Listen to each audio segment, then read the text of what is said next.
Set है, कह कि दो फाइनाइट सेट है, टू फाइनाइट सेट है m एंड n एलिमेंट्स, यानी कि दो सेट है जिसमें एक m एलिमेंट है, एक n एलिमेंट्स है। The total numbers of elements of the first set is, पहले सेट में जो एलिमेंट्स है 56 more than the total numbers of subset of the second element, तो find the value of m and n। मैंने ये कह रहा है कि तो हमको सबसे पहले पता होना चाहिए कि टोटल नंबर्स ऑफ सबसेट निकालने का फार्मूला क्या है। तो ये पहले से पता है कि टोटल नंबर्स ऑफ सबसेट निकालने का फार्मूला है 2 raise to the power p लिख सकते हैं, जहाँ p नंबर्स ऑफ एलिमेंट्स एक सबसेट में होगा और सेट में, और टोटल नंबर्स ऑफ सबसेट निकालने का formula t raise to the power 2 power p। तो अब इसका हम यदि यूज करें तो वो कह रहा है कि पहले में जो m एलिमेंट्स है फर्स्ट वाले में कह रहा है दूसरे से 56 अधिक है, तो लो भाई मैंने अकॉर्डिंग टू फार्मूला हमने बनाया। अब इसको अंदर ले लेते हैं तो क्या हो जाएगा 2 power m minus 2 power n, और 56 का वो प्राइम फैक्टर करते हैं तो 8 इंटू 7 हो जाएगा। थोड़ा और सिंप्लीफाई करें तो 2 क्यूब इंटू 7 हो जाएगा, ध्यान दीजिएगा। अब हम क्या करते हैं 2 को इसको एक सेटिंग में लेना ही पड़ेगा हमको जो है, तो 2 पावर n से मल्टीप्लाई डिवाइड कर देते हैं, ध्यान दीजिएगा।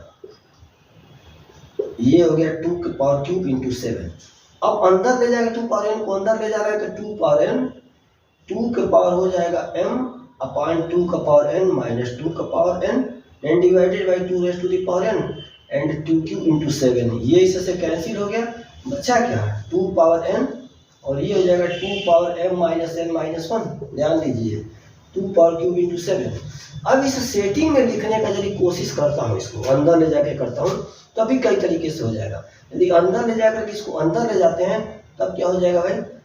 2 पावर, ध्यान दो ये देखो अभी अंदर मैं इसको ले जाने की कोशिश कर, तो ये जब अंदर जाएगा तो सेटिंग में है तो 2 पावर n यहीं इसको रहने देते हैं और यहाँ पर भी रहने दीजिए, क्या लिखा है 2 पावर m माइनस 1 और 2 क्यूब लिख दीजिए, और 7 को यदि हम लिख दें 2 का क्यूब माइनस 1, सेटिंग तो हो सकता है ना। तो देखो लगभग एक ही तरह की सेटिंग है। अब 2 पावर n से 2 पावर 2 का कंपेयर कर लिए तो n की वैल्यू आ गई 3, और दूसरा कंपेयरिंग कर रहे हैं 2 power m minus 1 is equal to m minus 1, देखिए यहाँ पर क्या आ रहा है, तो 2 पावर m माइनस n के फॉर्म में हमने इसको लिख दिया m माइनस n है ये, तो m माइनस n के जगह पे क्या लिख देना आपको 3। तो दूसरा इक्वेशन यदि कंपेयर करोगे तो क्या बन जाएगा भाई m माइनस n की जगह पे, थोड़ा सा इसको साफ कर देखिए, m माइनस n की जगह पे क्या बन रहा है 2 का पावर क्यूब बन गया, ध्यान दीजिएगा जी।